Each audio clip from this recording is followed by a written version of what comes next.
new levels of expectation.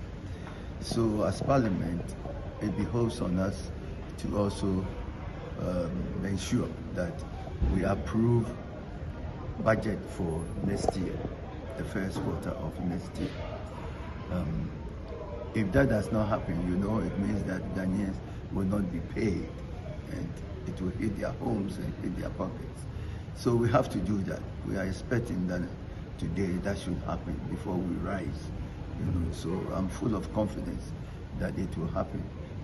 Every MP here, it should be our responsibility that we make sure that happens today.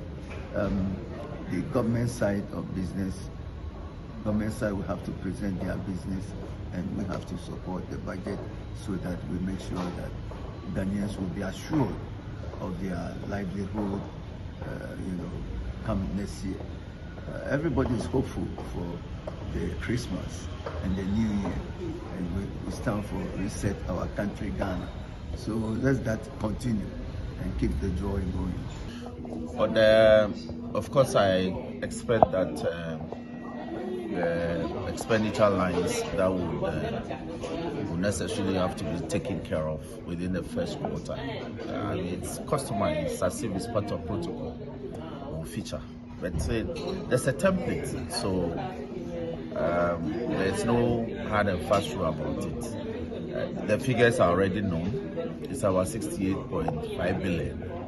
The president has already submitted, pursuant to the constitutional imperatives, he's already submitted the estimates for the judiciary and the judicial service. He's also submitted that for the audit service, and submitted that for parliament and the parliamentary service, which are all now before parliament.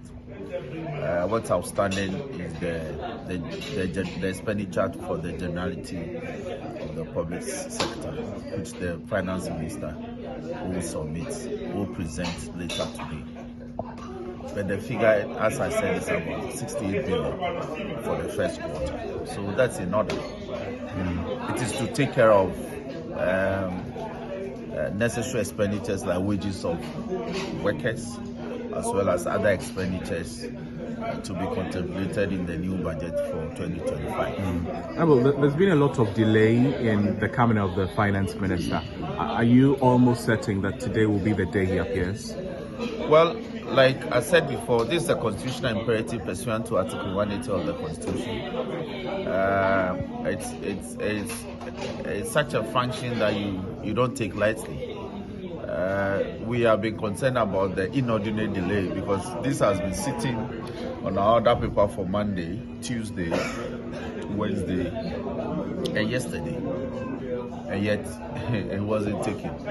So if you recall, yesterday, their leadership and some other senior members of the government side on the floor had to practically implore the House that will be done today. Now, persons have expressed, those who are anxious have expressed concern that if it's not done, what may happen?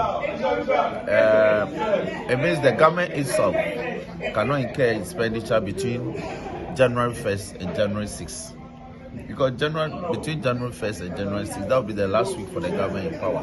And they will necessarily incur expenditure. There's no way they will not incur expenditure. Because government machinery must run for that first week of the year.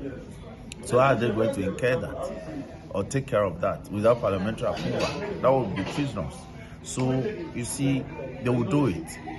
But what seems to be the anxiety of all of us, which has fed into a certain public perception, is the fact that it appears to be deliberate. But they will, even if Parliament has to be recalled after between the Christmas break and the New Year to do it, it has to be done. These are things that we do in a matter of a couple of hours. It's done. Yes. If it's not done, then the new government may have to come and do it on the 7th of January.